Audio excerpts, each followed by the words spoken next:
रूस यूक्रेन युद्ध से जुड़ी सबसे बड़ी खबर। रूस के बढ़ते दबाव के बाद यूक्रेन के राष्ट्रपति जेलेंस्की ने नरम रुख अख्तियार कर लिया है। वो रूस के डिमांड के आगे झुकते हुए दिखाई दे रहे हैं। एक अमेरिकी मीडिया को दिए इंटरव्यू में जेलेंस्की ने कहा कि वो डोनेस्क लुहांस्क प्रांत पर चर्चा के लिए तैयार हैं। वो नेटो सदस्यता से किनारा करने के लिए तैयार हैं। यूक्रेन के बड़े शहर पूरी तरह से तबाह हो चुके हैं। करीब 20 लाख यूक्रेन के लोग पड़ोसी देशों में शरण लेने के लिए मजबूर हैं और सवाल उठ रहे हैं कि जेलेंस्की तो नरम पड़ गए हैं, लेकिन क्या जंग इससे रुकती हुई नजर आती है?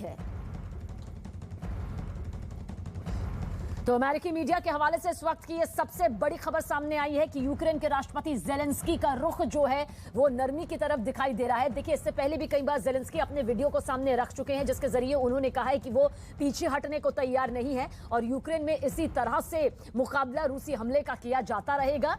रूस कह रहा है कि हमारी मांगे यहां पर माननी होंगी, लेकिन अगर जिस इंटरव्यू का जिक्र किया जा रहा है, इस बीच आपको बता दें कि ओदेसा पर बड़े हमले की तैयारी में रूस नजर आ रहा है। आज रूस यूक्रेन युद्ध का 14वां दिन है और ऐसे में ओदेसा पर पहले ही कई हमले अब तक हो चुके हैं।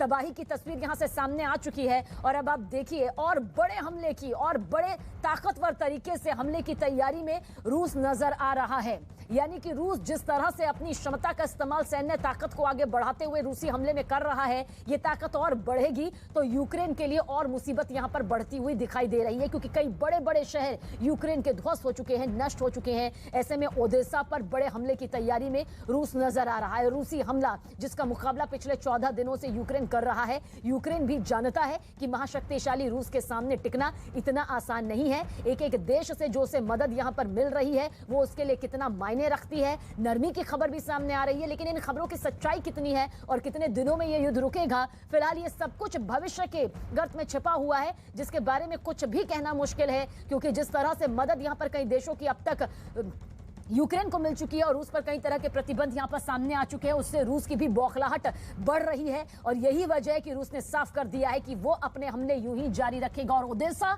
पर बड़े हमले की तैयारी में बताया जा रहा है कि रूस इस वक्त नजर आ रहा है। तो कई तस्वीरें सामने आ चुकी हैं। कुछ तस्वीरें दिखाई देती हैं जिसमें रूस के हमले में यूक्रेन तबाह होता दिखाई देता है, तो कई तस्वीरें कुछ इस तरह भी सामने आई हैं जिसमें यूक्रेन मुकाबला करता हुआ नजर आता है।